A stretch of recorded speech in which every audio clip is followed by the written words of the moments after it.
2024 வருட கிறிஸ்மஸ் கொண்டாட்டத்துக்கு எங்களுடைய ராகவேந்திர நகர் உறவுகள் அனைவரையும் அன்புடன் வரவேற்கிறேன். வந்திருக்கிற எல்லாருமே என்னுடைய அண்ணன், தங்கை, தம்பிகள், அப்பாக்கள், பிள்ளைகள், பேரப்பிள்ளைகள். எனக்கு பேரப்பிள்ளைங்க எல்லாம் மாமா தான் நான், அதனால் எனக்கு பிள்ளைங்க தான் எல்லாமே. ஸோ இந்த கிறிஸ்மஸ் நிகழ்வு என்பது நம்ம ராகவேந்திரனுடைய ஆனுவல் கெட் டுகெதர். ஒரு நாள் வருஷத்தில் ஒரு நாள் எல்லாத்தையும் விட்டுட்டு, அனுஷ்டி சொன்ன மாதிரி சீரியல்லாம் விட்டுட்டு, வேலையெல்லாம் விட்டுட்டு, கவலையெல்லாம் விட்டுட்டு சந்தோஷமாக அந்த கிறிஸ்மஸ் நாளே சந்தோஷம்தான்.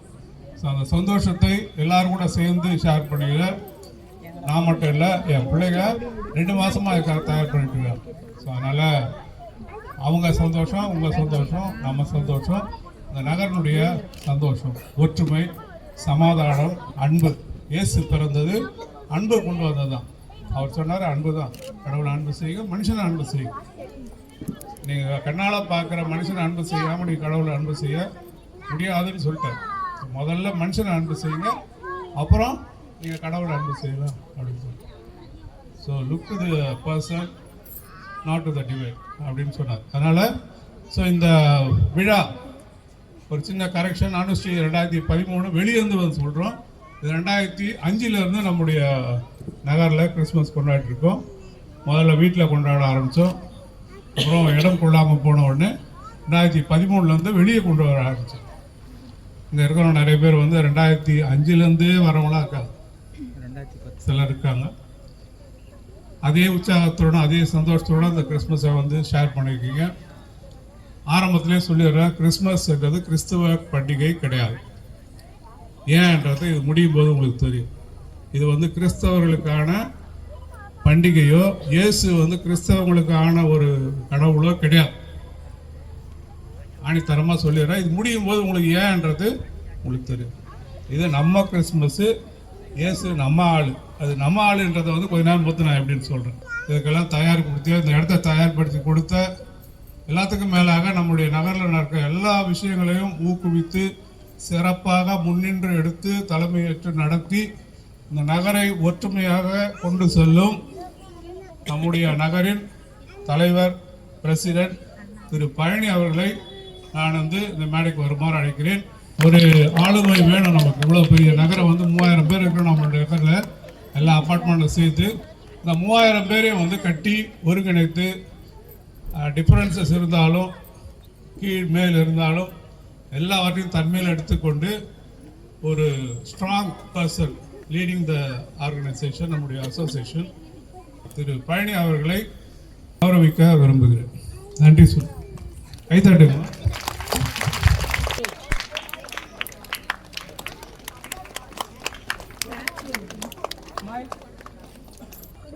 வண்டி ஓடணும்னா பெட்ரோல் வேணும், சக்கரம் வேணும். ஸோ அசோசியேஷன் ஃபங்க்ஷன் ஆகணும்னா பணம் வேணும். பணம் வேணும்னா பணத்தை பாதுகாக்கிற ஒரு திறமையான ஒரு ட்ரெஷரர் வேணும். நம்ம நகருக்கு ஒரு மிகப்பெரிய அருமையான ஒரு ட்ரெஷரர்.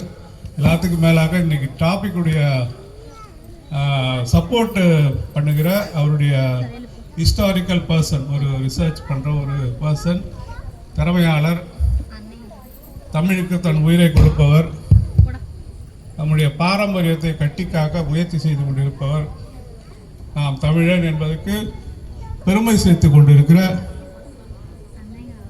எல்லாத்துக்கும் மேலாக நான் சொல்லுவேன், நம்ம நகரிலே பெரிய பணக்காரர் திரு கோபிராமன், நம்ம ட்ரெஷரர் அவர்களை மேடைக்கு வரும்போது அழைக்கிறேன். எப்படி பணக்காரன்னு சொல்கிறீங்கன்னா வந்து பழமையான காயின்ஸு, பழமையான பொருட்கள், பழமையான புத்தகங்கள் எல்லாவற்றையும் தமிழ் பாரம்பரியம் போட்டு புத்தகங்கள், பழமையானவர்களை கௌரவிப்பது, எல்லாவற்றுக்கும் மேலாக நம்முடைய நகரில் எல்லா முயற்சிகளுக்கும் உறுதுணையாக இருந்து முன்னின்று எடுத்து நடத்தி செல்கிற நம்ம பழனி சார் அவர்களுக்கும் அசோசியேஷனுக்கும் பில்லர் ஆஃப் ஸ்ட்ரெங்காக இருக்கிற திரு கோபிராமன் அவர்களை நான் கௌரவிக்க விரும்புகிறேன்.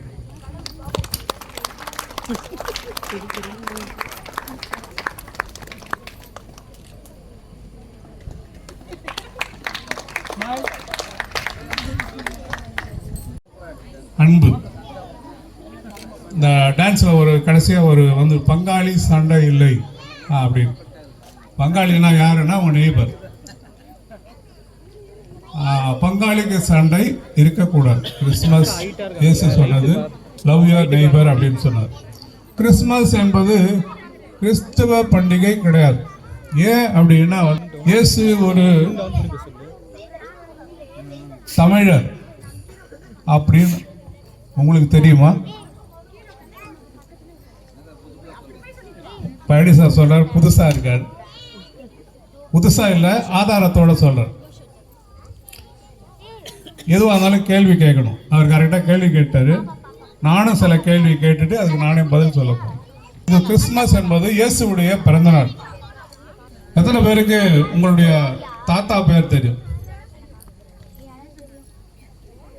தாத்தா பெயர் சரி. தாத்தாவுடைய அப்பா பெயர்? 2 பேருக்கு. ஒரு சிவகுமார் சார் ஒரு 4 பேர். தாத்தாவுடைய தாத்தா பெயர் ஒரே ஒருத்தர். ஓகே, 3 பேர். தாத்தாவுடைய அப்பா பேர் சொல்றேன்,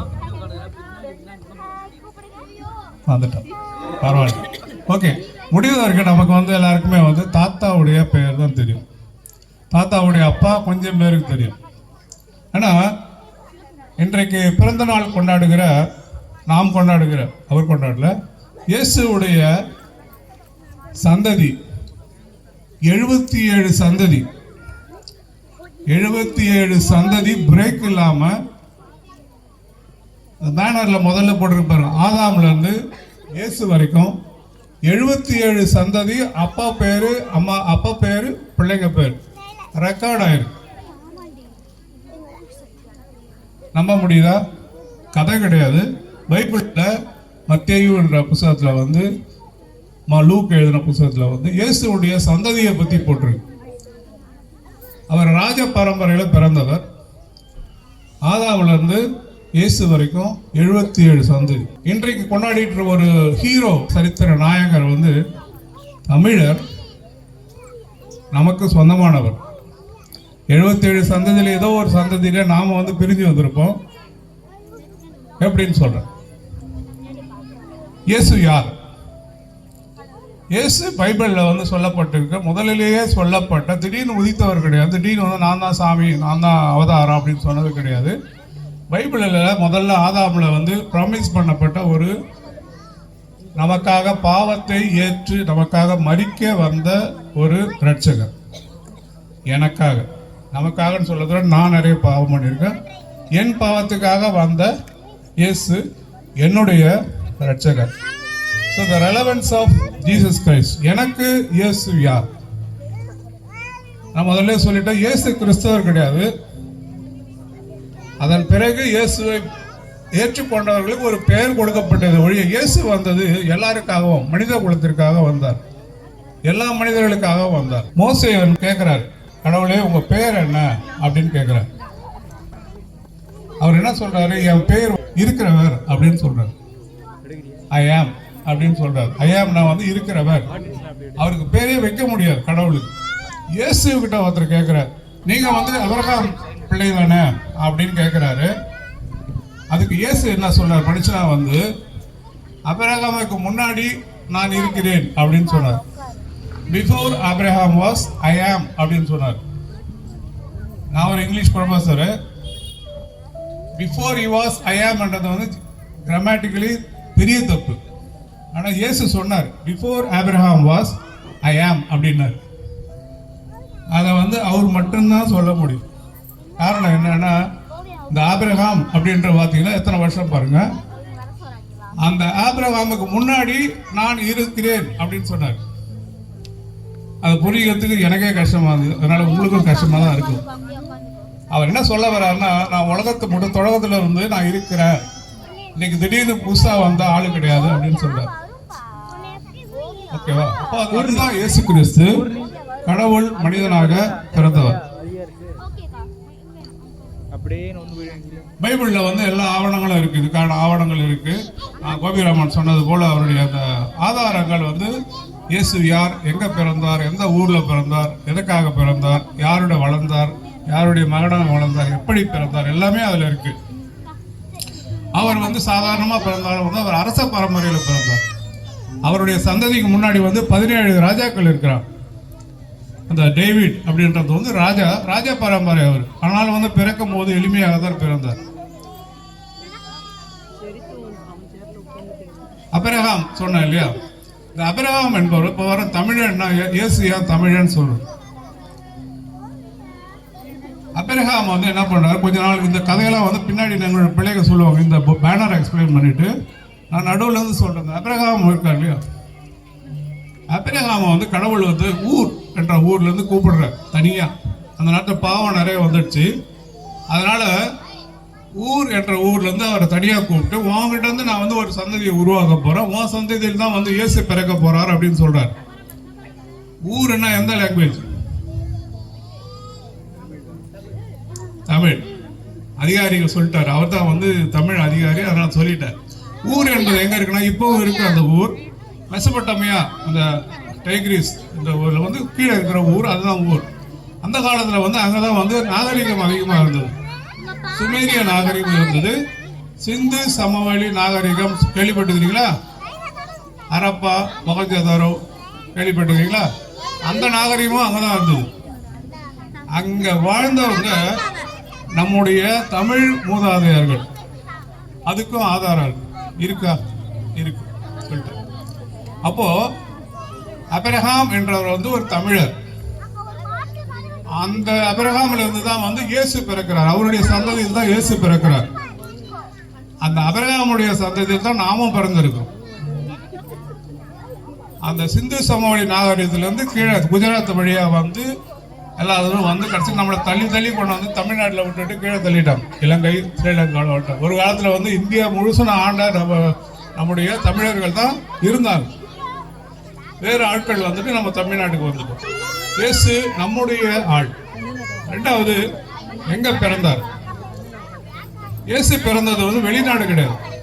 ஒரு காலத்துல உலகம் ஒன்னா இருந்தது. கடல்கள்லாம், யாராவது ஜியோகிராபி டீச்சர் இருக்கீங்களா? டீச்சர் இருக்கீங்களா? நிறைய டீச்சர் இருக்காங்க, யாரும் முன்னார மாட்டாங்க. யாரும் கேள்வி கேட்டு பயந்துருமோ. ஓகே. ஒரு காலத்துல வந்து பூமி வந்து ஒன்னாதான் இருந்தது. கடல்கள்லாம் பின்னாடி தான் பிரிக்கப்பட்டு கடலை பிரிக்கப்பட்டு, அது நோவா பிளட் காலத்தில் நோவான்னு இருக்காரு இல்லையா, அந்த காலத்தில் தான் வந்து பிரிஞ்சு போச்சு அமெரிக்கா கண்டம்லாம். ஸோ அந்த கண்டங்கள் ஒன்றாக இருக்கும் போது சென்டர் ஆஃப் த கண்டம் வந்து இயேசு பிறந்த இடம் இஸ்ரேல். இஸ்ரேல் வெளிநாடு கிடையாது. எந்த கான்டினென்ட்ல வருது? டீச்சர்ஸ்,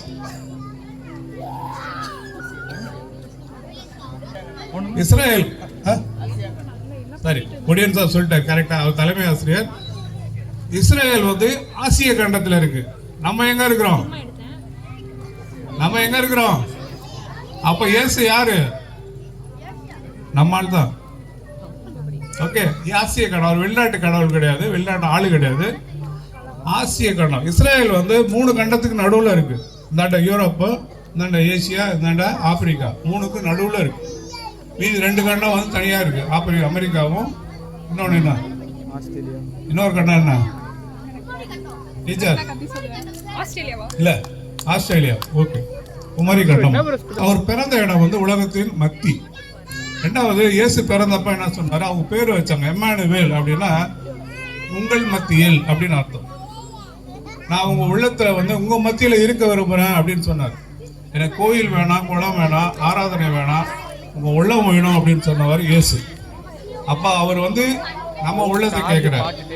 எனக்கு வந்து மதம் வேண்டாம், கோயில் வேணாம், குளம் வேணாம், எந்த விதமான ஆராதனைகள், சடங்குகள், சம்பிரதாயங்கள் எதுவும் வேண்டாம். நான் உனக்கு உள்ளம் வேணும், நீ எனக்கு வேணும்.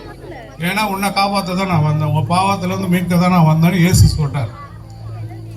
இப்போ ஏன் பிறந்தார்? இயேசு பிறந்தது வந்து பாவம் நிறைய ஆயிடுச்சு, அதனால. ஓகே, அவர் எங்க இருந்து பிறந்தார்? அவர் பிறந்தது வந்து கடவுளிடம் இருந்து பிறந்தார். மனிதன் மட்டும் கிடையாது, அவரு கடவுளிடம் பிறந்தார். அவர் வந்து அவர் சொன்னப்ப, நான் பிதாவிடம் வந்து பிதாவிடமே போகிறேன் அப்படின்னு சொன்னார். எதுக்காக வந்தார்? நம்முடைய பாவத்தை மன்னித்து நமக்கு நித்திய வாழ்க்கையை கொடுக்க வந்தார். ஸோ அதனால இதை அப்படியே அப்ளை பண்ணி, நான் யார், எனக்கு ஏன் இயேசு வேண்டும் அப்படின்னு அந்த கேள்வியை நமக்கு கேட்போம். கேட்டா என்ன ஆகுனா வந்து, என்னுடைய உறவினர் இயேசு எனக்காக, என் பாவத்துக்காக பிறந்தார், எனக்கு பாவ மன்னிப்பு வேண்டும், அந்த பாவ மன்னிப்பை கொடுக்கறதுனா இயேசுவால் தான் முடியும். அதனால எனக்கு இயேசு வேண்டும். இயேசு வந்து வெளிநாட்டு கடவுள் கிடையாது, மனிதனாக அவதரித்த ஒரு என்னுடைய மூத்த அண்ணன். ஓகேவா? அதுதான் வந்து இன்றைய கிறிஸ்மஸில் கொண்டாட விரும்புகிறோம். Relevance of Christ to today's celebration. Christmas என்பது ஒரு வீணான ஒரு ஆடம்பரமான ஒரு செலிப்ரேஷன் கிடையாது, நமக்கு தேவைப்படுகிற ஒரு கிறிஸ்மஸ் செலிப்ரேஷன். நன்றி, இவ்வளோ நேரம் கேட்டதுக்கு, பொறுமையாக கேட்டதுக்கு. இந்த ப்ரோக்ராம் எக்ஸ்பிளைன் பண்ணிடுறேன். இதுக்கப்புறம் வந்து பிள்ளைகளுடைய டான்ஸ் இருக்கும், இன்னொரு 3 டான்ஸ் இருக்குது, கேம் இருக்கும், சில்ட்ரன் கேம் இருக்கும், விமன் கேம் வழக்கம் போல், யூத் கேம் இருக்கும், மென்னுக்கு கேம் இருக்குது. மென்னுக்கு கேம் இப்போ அனௌன்ஸ் பண்ணிடுறேன் என்ன தீம் ப்ரோக்ராமை பற்றி அவங்க வந்து ஃபீட்பேக் கொடுக்கணும். அதுதான் உங்களுடைய கேமு. அது மட்டும் இல்லாமல் உங்களுக்கு நடுவில் வந்து வந்திருக்கிறவங்களுக்கு ஒரு டோக்கன் கொடுக்கப்படும், கேமுக்கு உபயோகப்படும். ஒரு பெரிய ப்ரைஸ் காத்துட்டு, லக்கிடி ப்ரைஸ். இந்த ப்ரோக்ராம் முடியும் போது உங்களுக்கு லக்கிடி எடுப்பாங்க. ஸோ அதில் வந்து உங்களுக்கு நல்ல ப்ரைஸு காத்திருக்கு. அது இல்லாமல் கேமில் பார்ட்டிசிபேட் பண்ணால் உங்களுக்கு ப்ரைஸ் இருக்குது. Don't miss it. நடுவில் உங்களுக்கு ஸ்நாக்ஸ் கொடுக்கப்படும். அதுக்கு போகும்போது உங்களுக்கு கேக் ஒன்று உங்களுடைய குடும்பத்துக்கு கொடுக்கப்படும். ஸோ இந்த ப்ரோக்ராமை என்ஜாய் பண்ணுங்கள். நான் மட்டும் இல்லை, என்னுடைய பிள்ளைகள் வந்து இதுக்காக நிறைய முயற்சி எடுத்திருக்காங்க. ஸோ அந்த ஈவெண்ட்டை நடத்த உதவி செய்த கடவுளுக்கு நன்றி சொல்கிறேன். அது மட்டும் இல்லாமல் நீங்கள் வந்திருந்த உங்கள் அனைவரையும் மீண்டும் ஒரு முறை வரவேற்கிறேன். நன்றி, வணக்கம்.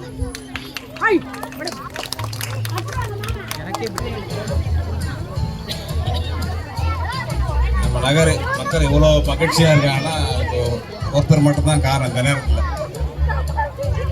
அதுக்கு எவ்வளோ தூரம் உழைச்சிருக்காரு, இவ்வளோ மக்கள் இங்கே ஒன்று திரட்ட எத்தனை நாளாச்சு. இந்த குழந்தைங்களுக்கு இந்த மாதிரி ஒரு பயிற்சி கொடுத்து டான்ஸ் ஆட, இந்த நாடகம் நடத்த எவ்வளோ கஷ்டப்பட்டப்பான்னு நமக்கு தெரியும். நல்லா சிறப்பாக எல்லாம் குழந்தைங்க நல்லா பங்கேற்று நல்லா பண்ணாங்க. அந்த குழந்தைங்களுக்கு இந்த நேரத்தில் நான் வாழ்த்து தெரிவிச்சுக்கிறேன். அனைவருக்குமே இந்த மாதிரி ஒரு விழா நகரில் நடத்தும் போது நகர் மக்களாக நம்ம வந்து எல்லாமே கலந்துக்கணும். கலந்து எல்லாம் ஒருத்தருக்கு ஒருத்தர் சந்திக்கவும், பேசுவோம், பழகவும் அது ஒரு வாய்ப்பாகவும் இருக்கும். விசேஷனில் நம்ம கல்யாணம் அந்த மாதிரி விசேஷம் நம்ம போய் கலந்துக்க முடியும். ஆனால் வந்து இந்த நகருக்குள்ளே நடக்கிற விழாவில் எல்லாம் கலந்துக்கும் போது தான் நமக்கு என்ன ஒரு அறிமுகமாக நல்லா ஒரு நெருக்கமும் நமக்கு ஏற்படும். இந்த வாய்ப்பை அவருக்கு வருஷம் வருஷம் நமக்கு ஏற்படுத்தி தராரு ரிட்டர் சார். இது சாதாரண ஒரு வேலை இல்லை. இந்த மாதிரி ஒரு நம்ம விழா செய்கிறவங்களுக்கு தெரியும். ஒரு விழா வீட்டில் விசேஷம் செய்கிறோன்னா அது எவ்வளோ நம்ம கஷ்டப்படுவோம். இன்வைட் பண்ணுறதுக்கு முதல்ல இது பணம் ஒரு பக்கம், செலவு ஒரு பங்குனா கூட இது அரேஞ்ச் பண்ணுறது, இந்த மாதிரி கேம்ஸு, அப்புறம் எல்லாரும் இன்வைட் பண்ணுறது, இந்த இடம் சுத்தம் பண்ணி ரெடி பண்ணுறதுக்கு அவர் கிட்டத்தட்ட ஒரு வாரம் ஆயிருக்கும். எல்லாம் கொஞ்சம் செட்டப் ரெடி பண்ணுறதுக்கு அவர் தனி மனுஷனா அவ்வளோ தூரம் கஷ்டப்பட்டு இந்த ஏற்பாடு பண்ணியிருக்காரு. அவருக்கு உறுதுணையாக இருக்கிற சகோதரி சரிண்ணா, அவங்க சீனில் வரமாட்டாங்க, பெரும்பாலும் எங்கே இருக்காங்கன்னு தெரியல. அவங்களுக்கு நான் நன்றி சொல்லிக்கிறேன். இவ்வளோ ஜனமாக இந்த எல்லாரும் இருக்க நேரத்தில் ஒரு கருத்து நான் நினைக்கிறேன், சொல்லிக்கணும். இந்த நேரத்தை சொல்லிட்டு தனித்தனியாக சொல்ல முடியாது. அது பொது கருத்து. அது வந்து பொது கருத்துனா இப்போ நகரில் பார்க்கலாம். விட்ட சாரை கூட காலையில் நீங்கள் 7 மணிலேருந்து பார்த்தீங்கன்னா ஒரு 8-9 மணி வரைக்கும் அந்த வாய்க்காலாம் சுத்தம் பண்ணிட்டு இருப்பார், தெருக்கு சுத்தம் பண்ணிட்டு இருப்பார். இது அவர் வேற இல்லை. இருந்தாலும் ஒரு நகர் மேலே இருக்கிற அக்கறையில் நம்ம இருக்கிற இடம் சுத்தமாக இருக்கணுன்ற ஒரு நினைப்பில் செய்கிறாரு. அது அவர் மட்டும் தான் செய்ய முடியும், எங்களாலாம் செய்ய முடியாது. நாங்கள் சொல்லுவோம், ஆனால் நாங்கள் செய்ய முடியாது எங்களால். அது எல்லாருக்கும் அந்த ஒரு மனசு வராது செய்கிறது, தெருவில் இறங்கி வேலை செய்ய. நான் என்ன கேட்டுக்கிறேன்னா, டெய்லி வராங்க குப்பையை வாங்க, 2 வேலையும் 2 பேர் வராங்க வீடு விட குப்பையை வாங்குறது. இல்லைன்னா டஸ்ட்பின் இருக்குது, வைக்கிறோம், டஸ்ட்பின் வச்சுருக்காங்க. அப்படி வந்து குப்பை வண்டி வர நேரம் குப்பையை கொடுக்க முடியாதவங்களுக்காக, ஏன்னா 2 பேர் ஹஸ்பண்ட் ஒய்ஃப் 2 பேர் ஒர்க் பண்ணுறவங்க வந்து அந்த குப்பை வண்டி வரணும் அவங்க வீட்டில் இருக்க முடியாத சூழலோடு இருக்கலாம். அதுக்காக டஸ்ட்பின் வைக்கிறோம், கொண்டு போய் அங்கே போடலாம். அங்கங்கே வீட்டுக்கு வாசல் வெளியில் இல்லை எங்கெங்கே இடம் கிடைக்குது அங்கெல்லாம் போட வேண்டியது. அப்புறம் கவர்மெண்ட்டை வர சொல்ல வேண்டியது. வண்டி வரல, சுத்தம் பண்ணல, நகர அழுக்காக வேண்டியது. நமக்கு தேவை நகரை சுத்தமாக வச்சுக்கணும். அதுக்கு நான் எல்லாரையும் சொல்ல வரல, ஒரு சிலர் கேட்டுக்கிறேன். ஆனால் பக்கம் கற்று வீட்டில் யாரும் செய்கிறாங்களோ அவங்க வந்து சொல்லலாம். நம்ம தெருவையும் நகரையும் சுத்தமாக வச்சுக்கிட்டு நம்ம வேலை. இந்த நேரத்தில் எல்லாரையும் கேட்டுக்கிறேன். அது ஒன்று. நாடகத்தில் அந்த குழந்தைகளை அடித்தாங்க, டான்ஸ் ஆடல, மறுபடியும் ஒரு தடவை பாராட்டுங்க. ஏன்னா பார்க்க ஆசையாக இருக்குது. இதெல்லாம் எவ்வளோ சிரமப்பட்டு ஏற்படுத்தினா இருக்குதுல்ல, ரொம்ப தூரம் கஷ்டப்பட்டு இருக்கு. ரொம்ப சில எல்லாம் காமெடி சென்ஸ் பயங்கரமாக இருக்குது. நாட்டாமை படம் என்னை விட அதிகமாக பார்த்துருப்பாருங்க. நாட்டாமை என்ன ஒன்று கத்தி கொடுக்க மறந்துட்டாருங்க வீட்டில். நல்லா இருந்தது நாட்டாமை காமெடி. ரொம்ப நன்றி விக்டர் சார். தனிப்பட்ட முறையில் அவர் கூட இருக்கிறது எனக்கு ஒரு பெருமையான ஒரு விஷயம். எனக்கு தனிப்பட்ட முறையிலேயே அவர் கூட நெருக்கமாக இருக்கிறதுன்றது ஒரு பெருமையான விஷயம். வருகை தந்த எல்லாருக்கும் நன்றி தெரிவிச்சுக்கிறேன். இந்த மாதிரி விழா நடக்கும்போது எல்லாரும் வாங்க, எல்லாம் கலந்துங்க, நம்ம எல்லாம் ஒன்றா செய்வோம், சந்தோஷமாக இருப்போம். கிட்டத்தட்ட 2 மணி நேரம் போகிறதே தெரியல. எவ்வளோ வேலை இருந்தால் கூட இந்த நேரத்தில் ஒரு மகிழ்ச்சியாக நம்ம இருக்கிறோம். அதேமாதிரி கோலப்பட்டு நடத்துவோம். வர சண்டேலாம் அடுத்த சண்டே நடத்துகிற மாதிரி பேசிகிட்டு இருக்கோம். அதுக்கு எல்லாம் பங்கெடுங்க, பெண்கள் எல்லோரும் உண்டு.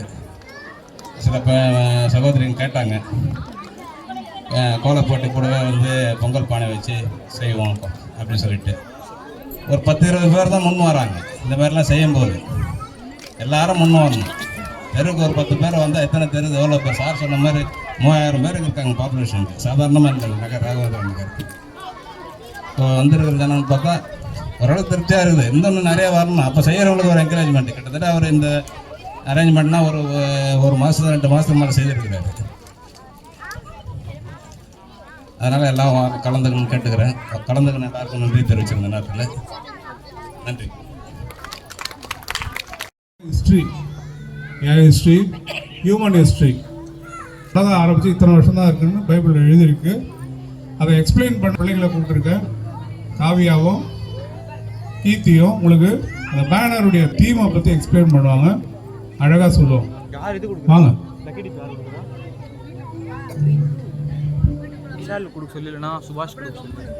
இங்க எங்களை கூட்ட மாமாவுக்கு ரொம்ப நன்றி. இங்க எங்களுக்கு டைம் கொடுத்து செலவு பண்ணி இவ்வளோ பேர் இங்க வந்து பார்ட்டிசிபேட் பண்ணதுக்கு நான் தேங்க்ஸ் சொல்லிக்கிறேன். இந்த தீமை எக்ஸ்பிளைன் பண்றதுக்காக ஒரு இன்ட்ரோக்காக நான் வந்திருக்கேன். ஃபர்ஸ்ட் வந்து சரித்திர நாயகர் சாதிக்க பிறந்தார். இந்த இன்ட்ரோ வந்து மாமா செலக்ட் பண்ணியிருக்கதே எனக்கு லைக் எப்படி இந்த மாதிரி தோணுச்சு அப்படின்ற மாதிரி தான். ஒவ்வொரு ஸ்டோரியும் அழகாக எக்ஸ்பிளைன் பண்ணியிருக்காரு டில் தி எண்ட். இந்த பூமி எப்படி ஃபார்ம் ஆச்சு? கிரியேஷன் ஸ்கூல்ல எல்லாம் சொல்றாங்க பிக் பேங் தியரியால பூமி உண்டாச்சு சொல்றாங்க.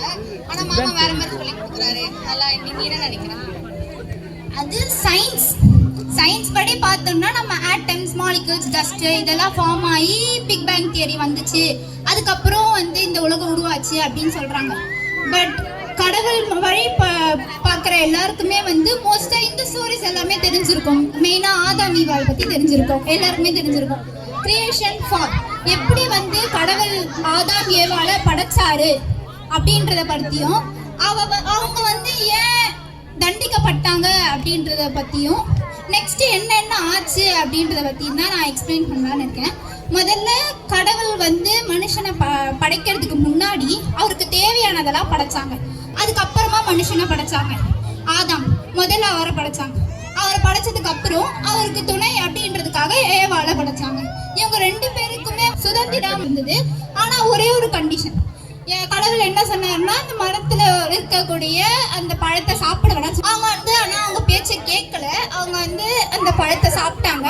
ஸோ அவங்க வந்து கடவுள் சொன்ன பேச்சை மீறி அந்த சாத்தான் சொன்ன பேச்சை கேட்டு அவங்க வந்து அந்த பழத்தை சாப்பிட்டதுனால அவங்க வந்து தண்டிக்கப்படுறாங்க. தண்டிக்கப்பட்டதுக்கு அப்புறம் அதுக்கப்புறம் அப்படியே விட்டுட்டாரா? திரும்பவும் அவங்க மேல அவர் நம்பிக்கை வைக்கிறாரு. இருந்தாலும் அதை வந்து அவங்க மதிக்காம மக்கள் பாவம் செஞ்சுட்டே இருக்காங்க. இந்த பாவத்துல திரும்ப அவர் தடுக்கணும் அப்படின்றதுக்காக நோவா அப்படின்றவர்கிட்ட இந்த மாதிரி நான் இந்த உலகத்தை அழிக்க போறேன், நீ வந்து உங்களோட குடும்பத்தோட பத்திரமா இருங்க அப்படின்னு சொல்லிடுறாரு. நான் கிட்டத்தட்ட 40 நாள் வந்து மழை பெய்து உலகம் ஃபுல்லா அழிஞ்சிடுது. அவ்வளவுதானா? அதுக்கப்புறம் என்னாச்சு? எல்லாரும் இறந்துட்டாங்களா? அப்ப திரும்ப 1000 வருஷங்கள் கழிச்சு திரும்ப வந்து பாவம் செய்யறாங்க மக்கள். திரும்பவும் அப்ரஹாமுக்கு 75 வயசு வரைக்குமே வந்து குழந்தை இல்லை. ஒரு நாள் கடவுள் வந்து அவர்கிட்ட சொல்லியிருக்காரு, உங்களுக்கு வந்து குழந்தை பிறக்கும் அப்படின்னு இருக்காரு. இவருக்கு ஒரு மனைவிக்கும் நம்பிக்கை இல்லை. ஆனா கடவுள் சொன்ன அந்த வாக்கை நம்புறாங்க. சரியா 25 வருஷம் கழிச்சு அவருக்கு ஒரு மகன் பிறக்கிறார். இது மூலயமா அவர் வந்து கடவுள் எப்படி கொடுத்த வாக்க காப்பாத்துறாரு அப்படின்றத பத்தி அவரோட கதையில இருக்கு. அவ்வளவுதானா? அடுத்து ஒரு மக்கள் திரும்பவும் வந்து பாவம் செய்வாங்கல்ல, அப்போ தாவீது அப்படின்ற அந்த அரசு ஆட்சி தொடர ஆரம்பிச்சு. இதுல இருந்து தான் அரசு ஆட்சி ஆரம்பிக்க ஆரம்பிச்சது. தாவீது அப்படின்ற அந்த அரசர் வந்து நல்லா ராஜா எப்படி எப்படி அவங்களோட நாட்டை காப்பாற்றணுமோ அந்த அளவுக்கு ஒரு திறமையுள்ள மனிதரா இருந்தாரு. அவர் வழியில வந்து பிறந்தவர் தான் இயேசு. அவரோட வழியில பிறந்தவர் தான் இயேசு. நெக்ஸ்ட் வந்து கிரைஸ்ட் பிறக்கிறாரு 1000 வருடங்கள் கழித்து. அவங்க எல்லாரும் பாவம் செஞ்சதுக்கு அப்புறம் இதுக்கு மேலேயும் மனுஷங்க இருக்கணுமா? எவ்வளோ கஷ்டப்பட்டு மனுஷங்களை காப்பாத்தினாலும் திருப்பி அவங்க வந்து என்ன பண்றாங்க? பாவம் பண்றாங்க. இருந்தாலும் அவர் நம்பிக்கை இழக்காம அவர் திரும்ப ட்ரை பண்றாரு. அவர் திரும்ப ஏன் பிறக்கணும்? அது அவரோட கடைசி ஹோப்பா நினைக்கல. பாவம் பண்றாங்கன்னு சொல்லிட்டு உலகத்தை அழிச்சிருக்கலாம்ல, எதுக்கு அவர் பிறந்தாரு? இயேசு வந்து கடைசி ஹோப்பா இல்லாம நம்ம போய் சரி பண்ணலாம் அப்படின்ற மாதிரி அவரே வந்து பிறந்திருக்கிறாரு. அதுல இருந்து தான் ஆக்சுவலி நம்ம இயர்ஸை கவுண்ட் பண்ண ஆரம்பிச்சோம். ஸோ 2022 வருஷம் இங்க இருந்து ஆரம்பிச்சு வந்தது. அவ்வளவுதானா? நெக்ஸ்ட் எப்படின்னா 2025 இந்த வருஷம் நியூ இயர் ஆரம்பிக்கும் போது நான் அதுக்கப்புறம் என்னன்னு சொல்றேன், ஜட்ஜ்மெண்ட் டே. இது எப்போ வரும்னு தெரியாது. அடுத்த வருஷத்துல இருந்து நம்ம காத்திருக்கலாம். நீங்க எந்த அளவுக்கு வந்து நன்மையா இருக்கிறீங்களோ, லைக் அவர் பிறந்து நமக்காக என்ன செஞ்சாரு? நம்ம பாவத்தெல்லாம் சரி செய்ய பிறந்தோம். நம்ம பாவம் செஞ்சோம். அப்ப நம்ம வந்து கொஞ்சம் கொஞ்சமா கடவுள்கிட்ட இருந்து பிரிஞ்சு வரும்பொழுது அந்த பாவத்தெல்லாம் சரி செஞ்சு நம்மளை திரும்பவும் கடவுள்கிட்டயே வந்து சேர்க்கறதுக்காக அவர் பிறந்திருக்கிறாரு. நமக்கு உதவி செய்ய பிறந்தாரு. நம்ம செஞ்ச பாவங்களெல்லாம் அவரோட ரத்தத்தால தூய்மையாக்கினாரு. இந்த உலகத்துல வந்து நிறைய சாதிக்கணும்னு சொல்லிட்டு பிறப்பாங்க நிறைய பேரு. ஆனா ஜீசஸ் எதுக்கு பிறந்தாருன்னா இறக்கத்துக்காக பிறந்தாரு. இறக்கத்துக்காக யாராச்சும் பிறப்பாங்களா? ஒருத்தவங்களும் ஒரு ட்ரீமுக்காக பிறப்பாங்க. ஆனா ஜீசஸ் வந்து இறக்கத்துக்காகவே பிறந்தாரு. எதுக்கு இறக்கணும்னா நம்ம பண்ண பாவத்துக்காக. Happy new year. உங்கள் அனைவருக்கும் எங்களுடைய கிறிஸ்மஸ் நல்வாழ்த்துக்களை முதல்ல சொல்லிக் கொள்கிறேன். நீங்கள் எல்லாரும் இந்த இடத்துல வந்திருப்பதிலே மிகுந்த சந்தோஷம். இந்த கிறிஸ்மஸ் விழாவை இந்த ராகவேந்திரா நகர் பகுதியிலே அழகாக நேர்த்தியாக ஊர் முழுவதும் சேர்ந்து ஒரு கெட் டுகெதர் நிகழ்ச்சி போல நடத்தி கொண்டிருக்கிற மதிப்பிற்கும் மரியாதைக்கும் உரிய எங்களுடைய அண்ணன் விக்டர் ஜான் அவர்களுக்கு எங்களுடைய சார்பாக, எங்களுடைய சபையின் சார்பாக நன்றியையும் வாழ்த்துக்களையும் சொல்லிக் கொள்கிறோம். முக்கியமாக இந்த ராகவேந்திரா நகர் பகுதியினுடைய தலைவராக இருந்து செயல்பட்டு கொண்டிருக்கிற அருமையான மதிப்பிற்கும் மரியாதைக்கும் உரிய சகோதரர் பழனி அவர்களுக்கும் எங்களுடைய சார்பாக நன்றியை வாழ்த்துக்களை, கிறிஸ்துமஸ் வாழ்த்துக்களை நாங்கள் தெரிவித்து கொள்ளுகிறோம். அதுபோலவே இந்த ஊரினுடைய பொருளாளராக இருந்து செயல்பட்டு கொண்டிருக்கிற அருமையான மதிப்பிற்குரிய சகோதரர் கோபிராஜன் அவர்களுக்கும் எங்களுடைய சார்பாக கிறிஸ்துமஸ் வாழ்த்துக்களையும் நன்றிகளையும் தெரிவித்துக் கொள்கிறோம். எல்லாவற்றுக்கும் மேலாக இந்த ராகவேந்திரா நகர் பகுதிக்குட்பட்ட அருமையான உறவுகளுக்கு, பிள்ளைகளுக்கு, பெரியவர்களுக்கு, உங்கள் அனைவருக்கும் எங்கள் சார்பாக, எங்களுடைய சபையின் சார்பாக கிறிஸ்துமஸ் நல்வாழ்த்துக்களை சொல்லிக் கொள்கிறோம். நல்ல ஒரு தலைப்பின் மூலமாக இந்த கிறிஸ்துமஸ் விழா இந்த இடத்திலே கொண்டாடப்படுவதை நினைத்து நான் மிகுந்த சந்தோஷப்படுகின்றேன். நல்ல கலை நிகழ்ச்சிகள், பிள்ளைகளுடைய நாடகங்கள், இன்னும் பல நிகழ்ச்சிகள் இந்த இடத்திலே அழகாக நேர்த்தியாக நிறைவேற்றப்பட்டு கொண்டிருக்கின்றது. இதற்கு பின்னால் அநேகருடைய ஒத்துழைப்புகள், உங்கள் அனைவருடைய ஒத்துழைப்புகளும் இருக்கிறது.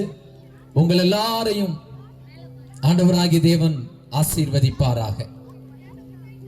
நான் வந்த உடனே இங்கே பார்த்த ஒரு காட்சி என்னை ரொம்ப ஆச்சரியப்பட வைத்தது. பேசாமலே உலகத்தின் சரித்திரத்தை சொல்லுகிறதான ஒரு அழகான ஒரு பிக்சர் உங்களுக்கு முன்பாக வரையப்பட்டிருக்கிறது. தலைப்பு என்ன? எல்லாரும் சொல்லுங்க பாப்போம். இந்த கிறிஸ்துமஸ் விழாவினுடைய தலைப்பு என்ன? எங்க செல்லங்க மட்டும்தான் சொல்லுது, நீங்க யாரும் பேசாதுங்கம்மா. நம்ம அப்பா அம்மா தாத்தா பாட்டி எல்லாம் என்ன சொல்றாங்கன்னு பாப்போம். சொல்லுங்க. அங்க எழுதி இருக்குங்க, சரித்திர நாயகர் சாதிக்க பிறந்தார். நான் கடந்த நாட்களிலே ஒரு ஆர்டிக்கிள் வாசித்துக் கொண்டிருக்கும் போது ஒரு வார்த்தையை நான் கவனித்தேன். உன்னை எதிர்த்து கொண்டிருக்கும் எல்லா பிரச்சனைகளையும் எதிர்த்து கொண்டிருக்காதே, காலம் போதாது கடந்து செல். அப்படின்னா என்னன்னு நினைக்கிறீங்க? இந்த ரோட்ல நான் போய் கொண்டிருக்கிறேன். இன்னும் 5 நிமிடத்துல நான் அந்த மெயின் ரோடு ஈசிஆரை சந்திக்க வேண்டும். ஹலோ மா, கவனி அடுத்து சொல்ல போறேன். ஈசிஆர 5 நிமிஷத்துல நான் சந்திக்கணும். ஆனா இந்த ரோட்ல நான் வேகமாக போய் கொண்டிருக்கிறேன். என் முன்னால ஒரு பெரிய டாரஸ் வந்து நிக்கி, ஒரு பெரிய லாரி வந்து நிக்கி. என்னால போக முடியவில்லை. அந்த லாரியினுடைய டிரைவர் சொல்றாரு, நீ பின்னால போ அப்படின்னு. எனக்கு 5 நிமிடத்துல ஈசிஆர போய் சந்திக்கணும், ஈசிஆர்ல போகணும். நான் அந்த லாரிக்காரர்கிட்ட சொல்றேன், நீ பின்னால போகணும். திரும்பவும் அவர் சொல்லுகிறார், நீ பின்னால் போ. நான் சொல்லுகிறேன், நீ பின்னால் போ. என்ன நடக்கும்? என்ன நடக்கும்? நான் நினைத்த இடத்தை சென்று சேர முடியாது. புரிஞ்சுச்சா உங்களுக்கு? நான் நினைத்த நேரத்தில் நினைத்த இடத்தை சென்று சேர முடியாது. இங்கே நான் சவால்களை சந்தித்துக் கொண்டிருக்க வேண்டும்.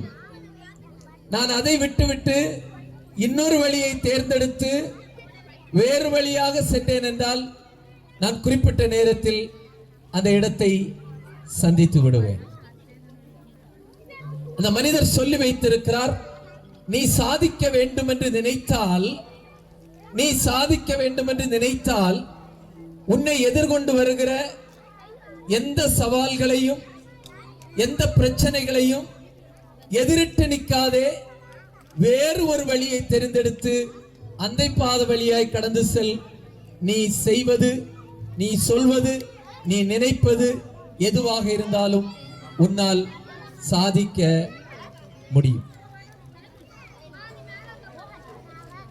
இந்த நாளில் நமக்கு அருமையான ஒரு தலைப்பு கொடுக்கப்பட்டிருக்கிறது. சரித்திர நாயகன் சாதிக்க பிறந்தார். இந்த உலகத்திலே நாம் எல்லாரும் சாதிக்க பிறந்தவர்கள் இல்லையா? எல்லாருமே சாதிக்க பிறந்தவர்கள். எல்லாருமே கடவுள் சாதிப்பதற்காகவே படைத்திருக்கின்றார். ஆனால் எல்லாரும் சாதிப்பது இல்லை. எல்லாரும் சரித்திரத்தில் இடம்பெறுவதில்லை. எல்லாரும் சரித்திரத்திலே தங்கள் சாதனைகளை செய்து முடிக்க முடிவதில்லை. சிலர் சாதித்திருக்கிறார்கள், சிலர் சரித்திரம் படைத்திருக்கிறார்கள். அவர்களை குறித்து நான் சொல்லிக்கொண்டே போகலாம். நான் ஒரு சில சாதனையாளர்களை உங்களுக்கு முன்பாக சுட்டிக்காட்டும்படியாக விரும்புகிறேன். நம்ம எல்லாருக்கும் மிகவும் தெரிந்த ஒரு பெரிய ஒரு நபர் அலெக்சாண்டர் தி கிரேட். எத்தனை பேர் கேள்விப்பட்டிருக்கீங்க? மகா அலெக்சாண்டர் எல்லாருமே கேள்விப்பட்டிருப்போம். மகா அலெக்சாண்டர் தன்னுடைய 30வது வயதிலே ஒரு சாம்ராஜ்யத்தை நிறுவினார். நல்லா கவனிக்கணும். மகா அலெக்சாண்டர் எந்த இடத்திலும் தோல்வியை சந்தித்ததில்லை. அவர் எதிர்கொண்ட எல்லா யுத்தங்களிலும் வெற்றியையே சந்தித்தார்.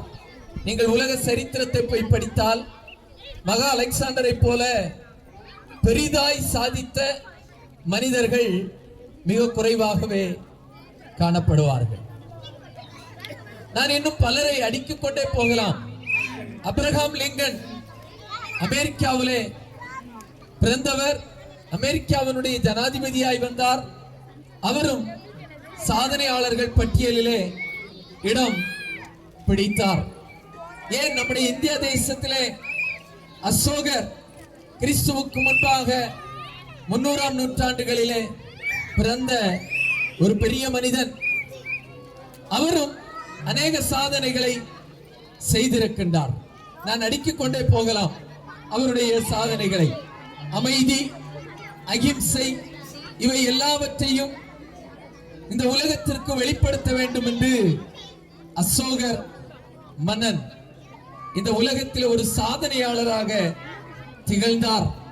சமூக நலனின் மீது அக்கறை, விலங்கினங்களின் நலன் மீது அக்கறை எல்லாரும் கொள்ள வேண்டும் என்பதை இந்த உலகத்திற்கு செய்து காண்பித்தார்.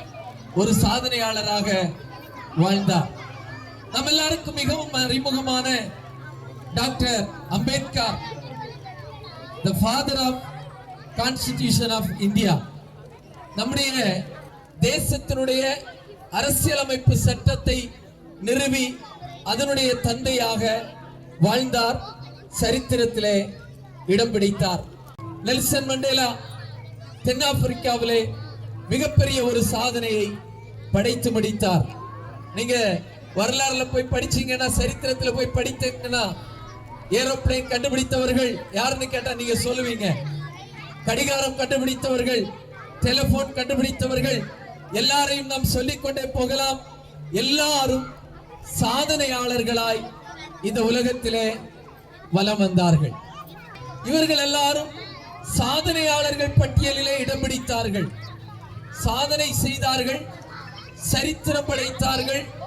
இன்றைக்கும் சரித்திரத்தை விட்டு நீங்காதவர்களாய் நம் மனதிலே பதிந்தவர்களாய் இருக்கின்றார்கள். இவர்கள் எல்லாரும் எப்போது சாதனையாளர்களாய் மாறினார்கள்? பிறக்கும் போது நம்மை போல் மனிதர்களாய் பிறந்தார்கள், வளர்ந்து வந்தார்கள், படித்தார்கள். படிக்கிற நேரத்திலே தங்களுக்குள்ளாக ஒரு உத்வேகம் வந்தது. முன்னேற வேண்டும் என்று நினைத்தார்கள், எதையாவது சாதிக்க வேண்டும் என்று நினைத்தார்கள். கொஞ்சம் காலங்கள் கடந்த போது அவர்கள் தோல்வியின் மேல் தோல்வி அடைந்து சாதனையாளர்களாய் இந்த உலகத்திலே சரித்திர பட்டியலில் இடம் பிடித்தார்கள். நன்றாக கவனியுங்கள்.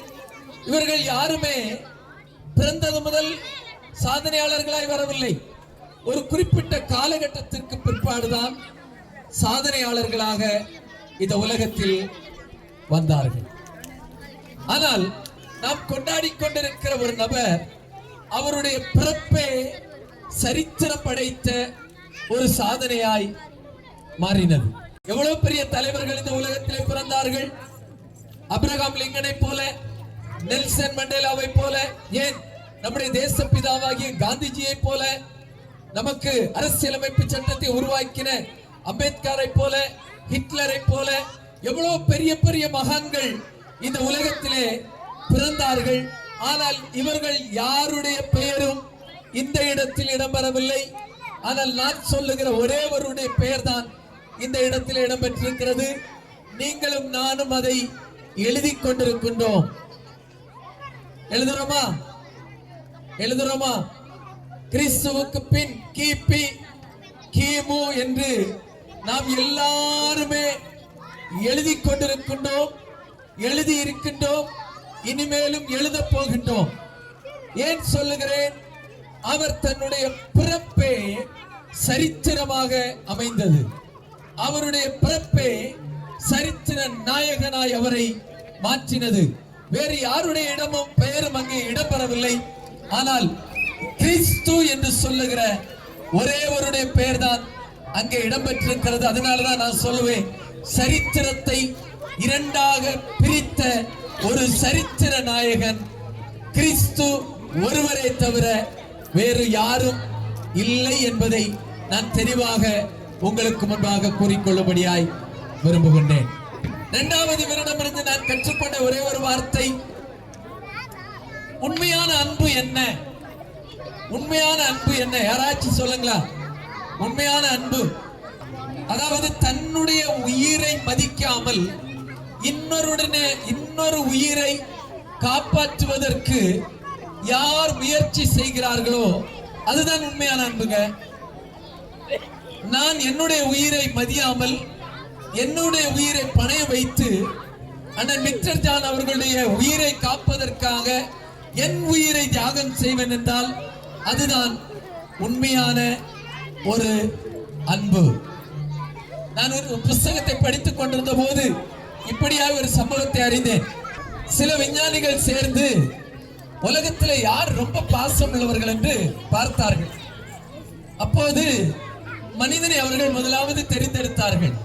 மனிதன் எவ்வளவு பாசமாயிருக்கிறான், எவ்வளவு நேரம் பாசமாயிருக்கிறான், எப்படி பாசமாயிருக்கிறான், என்ன விதத்திலே பாசமாயிருக்கிறான் என்பதை கண்டுபிடிக்கும்படியாய் முயற்சி செய்தார்கள். ஆனால் மனிதனுடைய அன்பு எல்லாம் வீணாய் மாறினது. நேரே பேசுவாங்க, பின்னால போய் என்ன சொல்லுவாங்க, குறை சொல்லுவார்கள். உயிரை கொடுப்பது போல இருப்பாங்க, உயிரை வாங்குகிறவர்களாய் மாறினார்கள். மிருகங்களை பார்த்தார்கள். மிருகங்கள் ஏதாவது பாசமாய் இருக்கிறதா என்று கண்டுபிடிக்க ஒவ்வொரு மிருகங்களாய் தேடினார்கள். கடைசியிலே கண்டுபிடித்த மிருகம்தான் குரங்கை கண்டுபிடித்தார்கள். குரங்கு தன் குட்டிகளோடு மிகவும் பாசமாகவும் தன்னுடைய வயிற்றில் அவைகளை சுமந்து செல்வதை பார்த்து குரங்குகள் தான் உண்மையிலே பாசமுடையவைகள் என்று நினைத்து அந்த குரங்கை எவ்வளவு தூரம் பாசமுடையவைகள், எவ்வளவு நாட்கள் இந்த பாசம் இருக்கிறது என்று கண்டுபிடிப்பதற்காக ஆராய்ச்சி செய்ய முற்பட்டார்கள். நடந்தது என்ன தெரியுமா? ஒரு பக்கெட்டை எடுத்தார்கள், அதிலே தாய் குரங்கை போட்டார்கள், தண்ணீர் விட ஆரம்பித்தார்கள். அடுத்தபடியாக தன்னுடைய குட்டி குரங்கை போட்டார்கள், தண்ணீர் விட்டார்கள். கொஞ்சம் கொஞ்சமாக தண்ணீர் விட விட விட விட தன்னுடைய குட்டி குரங்கு மூழ்க ஆரம்பித்தது. இந்த தாய் குரங்கு தன்னுடைய கரங்களில் ஏந்த ஆரம்பித்தது, தன்னுடைய தோளில் வைக்க ஆரம்பித்தது, தன் தலை மீது வைக்க ஆரம்பித்தது. தண்ணீர் விட்டுக்கொண்டே இருந்தார்கள். அது தலையின் மீது வைக்க ஆரம்பித்தது. கடைசியிலே அந்த தாய் குரங்கினுடைய வாய்க்குள்ளாகவும் தண்ணீர் போக ஆரம்பித்தது. நடந்தது என்ன தெரியுமா?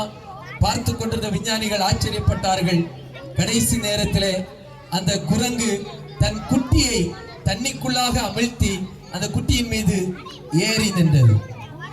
அப்படி என்றால் அந்த தாய் குரங்கு தன்னுடைய குட்டிக்காக உயிரை கொடுக்க முன்வரவில்லை.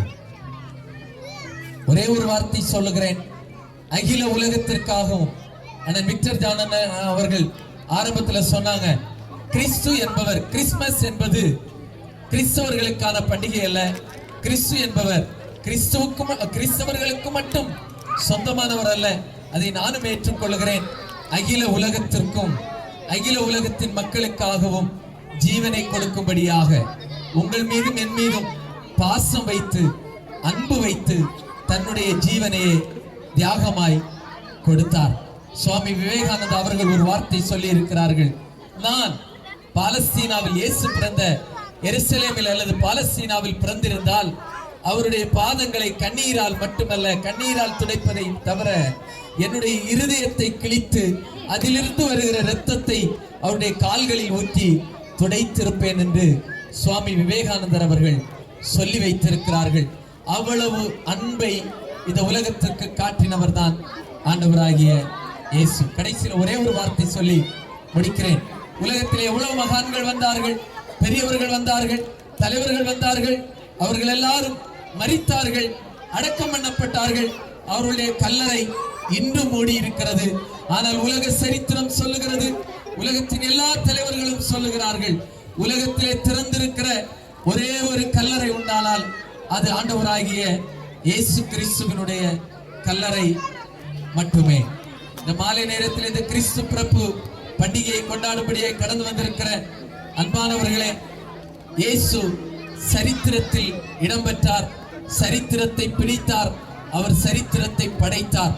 அவர் உங்கள் வாழ்க்கையில் பிறப்பார் என்றால் உங்கள் வாழ்க்கையிலும் நீங்கள் சரித்திரம் படைக்க அவர் உதவி செய்ய வல்லவராயிருக்கிறார். இயேசு அன்பு கூர்ந்தார். இயேசு தன்னுடைய ஜீவனை எல்லாருக்காகவும் கொடுத்தார்.